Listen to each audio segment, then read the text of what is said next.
Hello, and welcome to Principles of Microeconomics. This is Module 3, and today we're going to talk about the theory of consumer choice and deriving the demand curve.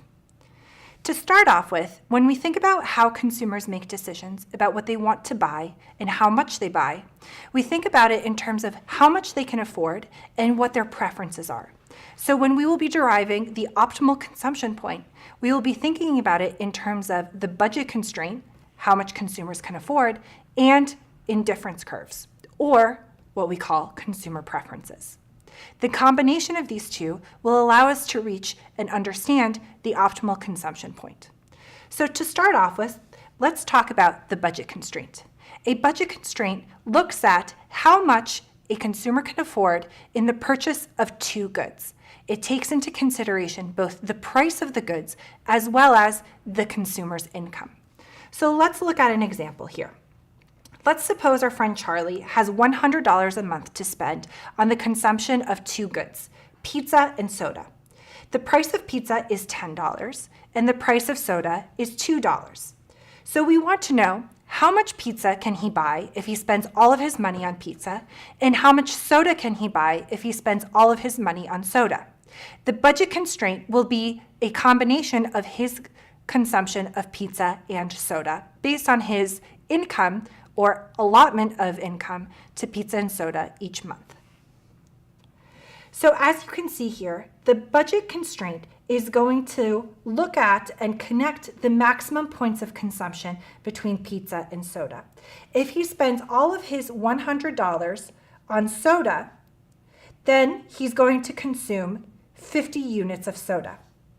If he spends all of his $100 on pizza, the total amount of pizza that he can consume will be 10 pizzas.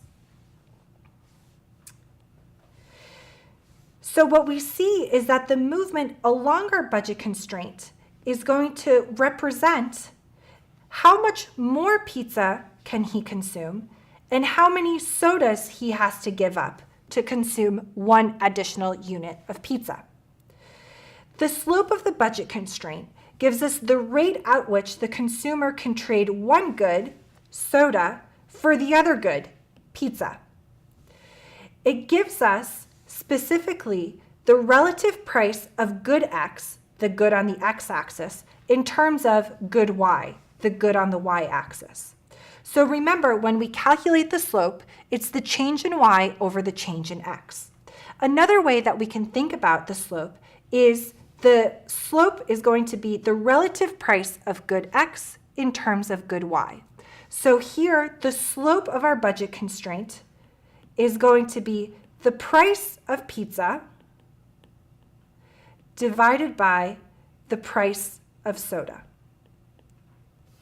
As you can see, if we look at the change in Y from 0 to 50 divided by the change in X from 0 to 10, it will give us the same slope as if we look at px over py, or 10 over 2, giving us a slope of 5.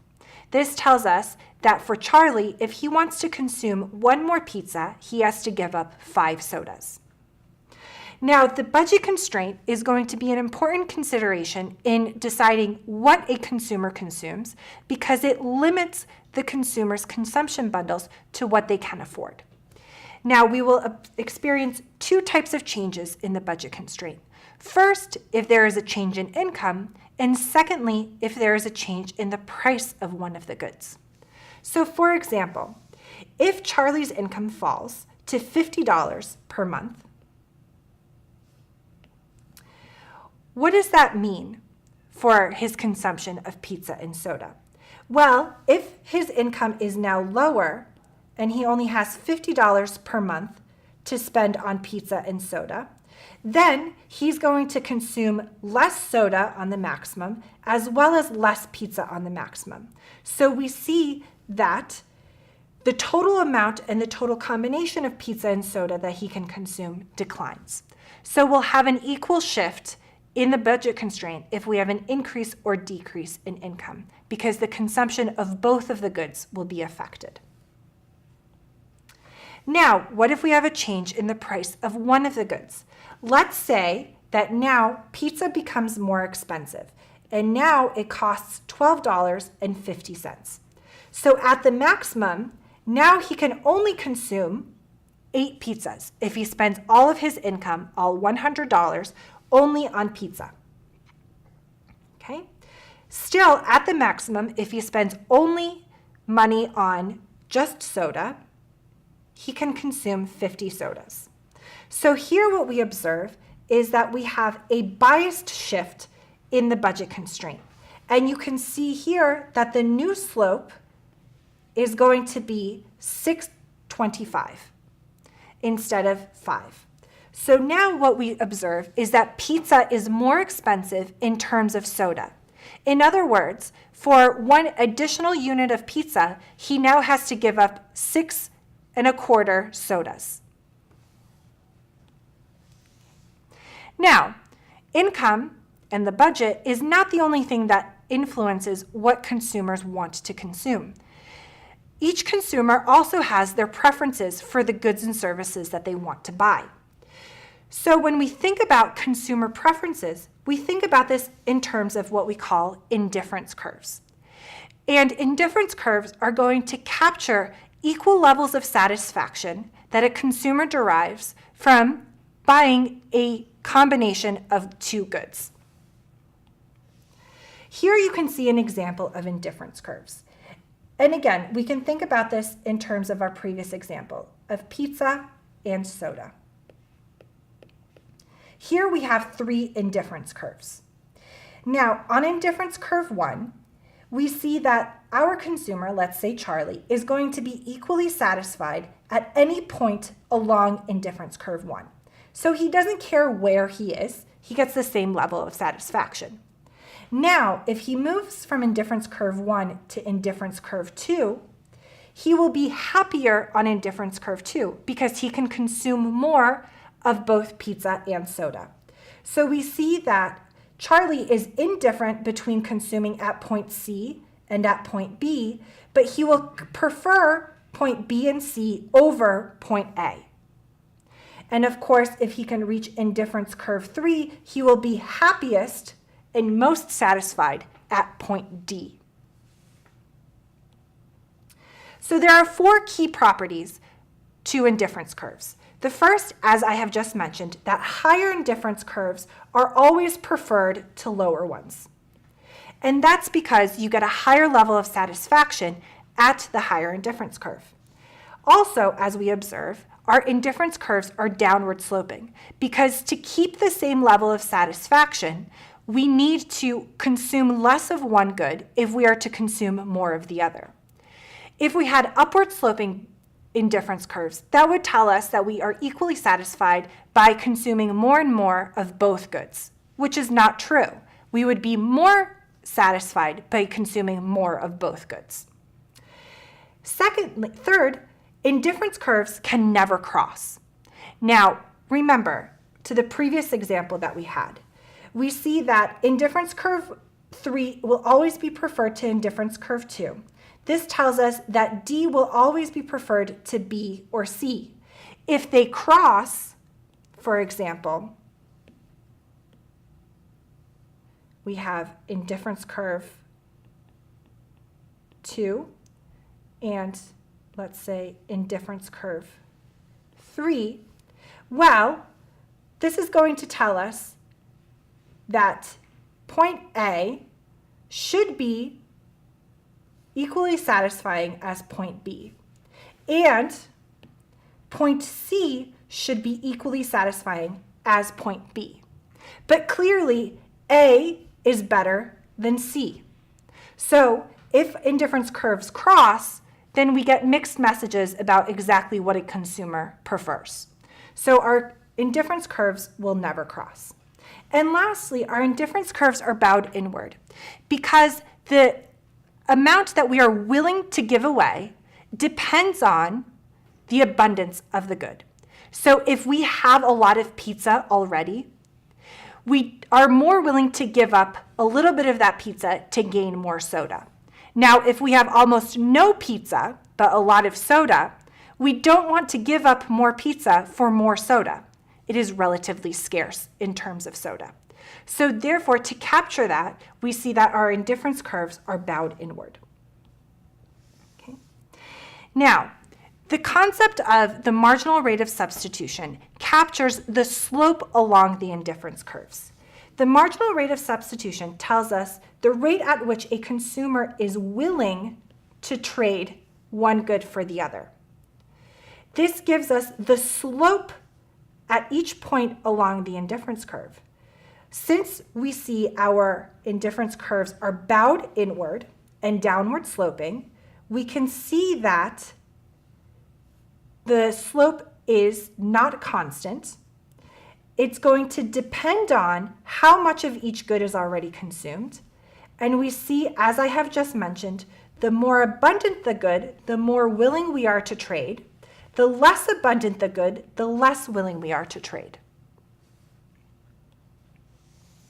Now, let's talk about the consumer's optimal choice. When we have the optimal choice for the consumer, we are combining the budget constraint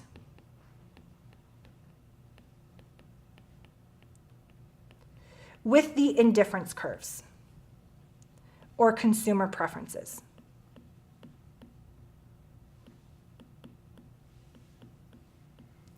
The optimal point of consumption is going to be where we can reach the highest level of satisfaction given our income. So the optimal point of consumption is going to be the point where our budget constraint meets the highest indifference curve. Or in this example, it will be point A. So we have the highest level of satisfaction captured by the highest indifference curve that we can afford given our budget, the price of the goods as well as the income that we have. Another way that we can think about this is in terms of marginal utility and relative prices. So where the indifference curve is tangent to the budget constraint, this tells us that the slope of the indifference curve is equal to the slope of the budget constraint. Remember, the slope of the indifference curves is the marginal rate of substitution. And the slope of the budget constraint is the relative price of good X in terms of good Y. So at the optimal point of consumption, the marginal rate of substitution, or the slope of the indifference curve, is equal to the relative price of good X in terms of good Y, or the slope of the budget constraint. Another way that we can think of the marginal rate of substitution is our relative satisfaction in consuming good X over our satisfaction in consuming good Y. The level of satisfaction can be captured by what we call marginal utility. And this is going to be the change in satisfaction from consuming one more unit of the good. So, since the marginal rate of substitution can be defined as marginal utility of good X over marginal utility of good Y, we can then transfer the optimal point of consumption so that the relative prices are equal to the marginal utilities. Using a little bit of simple algebra, we can see that the marginal utility that we have from consuming one more unit of good Y for each dollar that we spend on good Y is exactly equal to the marginal utility that we get from consuming good X and spending one more dollar on good X. So this tells us that at the optimum, the marginal utility per each dollar that we spend on good X is exactly equal to the marginal utility for each dollar that we spend on good Y. So the rate of satisfaction that we get from each dollar we spend on good X is exactly equal to the rate of satisfaction we get from each dollar that we spend on good Y.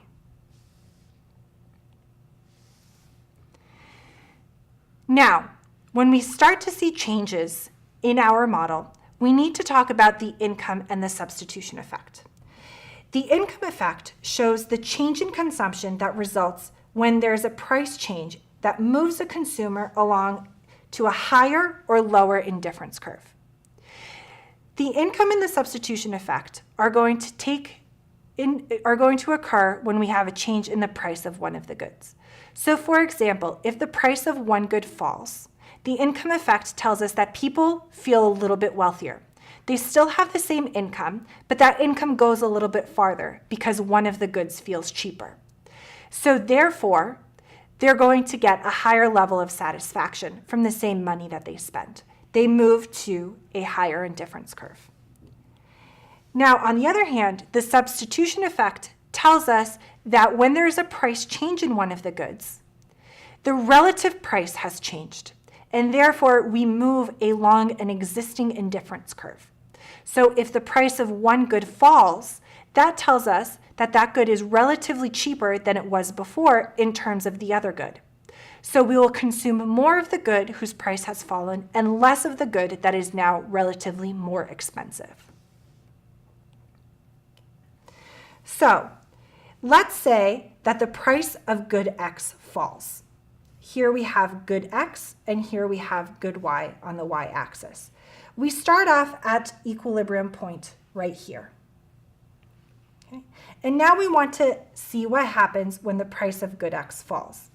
If price of X falls, then good X is now cheaper, both in absolute terms as well as in relative terms, or in terms of good Y. So that tells us that we will have a biased shift out of the budget constraint. All else equal, at the maximum, we can consume more of good X. Now, with this substitution effect, with good X being cheaper than it was before, now good Y is relatively more expensive in terms of good X than it was before. In other words, to get one more unit of good Y, we need to give up more of good X than we did before. So this tells us that the substitution effect is going to move us from a point such as point A to a point such as point A prime along the existing indifference curve. We have a change in the marginal rate of substitution because we have a change in px over py. Okay. Now the income effect tells us, well, if good X is cheaper, our income goes a little bit farther. We feel wealthier overall. So we're going to move from indifference curve 1 to indifference curve 2. So from point A to point A prime. We can consume more of both goods. So now the reality, though, is that these two effects happen simultaneously. And which one dominates is going to tell us how much more or less of good Y we consume. So for sure, what we know is that when good X becomes cheaper, we definitely consume more of good X. But the income and substitution effect are going to tell us what happens with our consumption in good Y. So here, in reality, both the income and the substitution effect happen simultaneously. We move from a point such as point A to point B. So we're moving from point A to point B. When that happens, we see that definitely we are consuming more of good X. We'll call this XA and XB. But which of the effects dominates? Well, here is YA and here is YB. So what this tells us is that yes, we consume more of good X, but less of good Y. In that case, the substitution effect is dominating.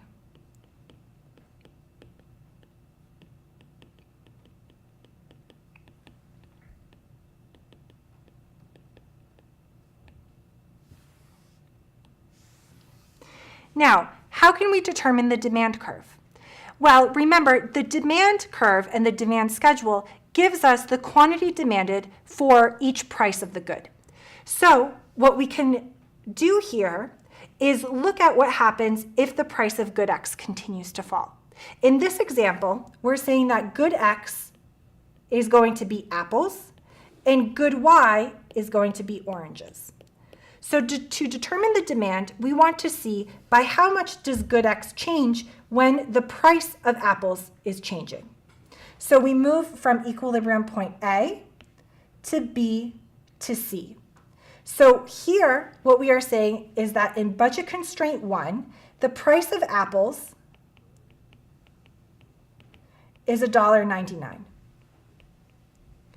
At $1.99, we consume 5 apples. At point B, we're saying that the price of apples is $1.49. And at that point, we're consuming 8 apples. At point C, the price of apples is 99 cents. And at 99 cents, we consume 10 apples. So we see that for this consumer, we're looking at the combination of their optimal consumption points between apples and oranges. We want to know what happens when the price of apples is changing. We see what happens when the price of apples is falling from $1.99 to 99 cents, and the corresponding change in the quantity demanded of apples. This combination gives us points A, B, and C that determine the demand for apples. So as you can see, the demand curve is directly related to the optimal consumption points that we derive when we look at the budget constraint and the indifference curves for a given consumer. So the demand curve is derived from the optimal consumption points for each consumer. Thank you so much for joining me in Module 3 on the theory of consumer choice and deriving the demand curve.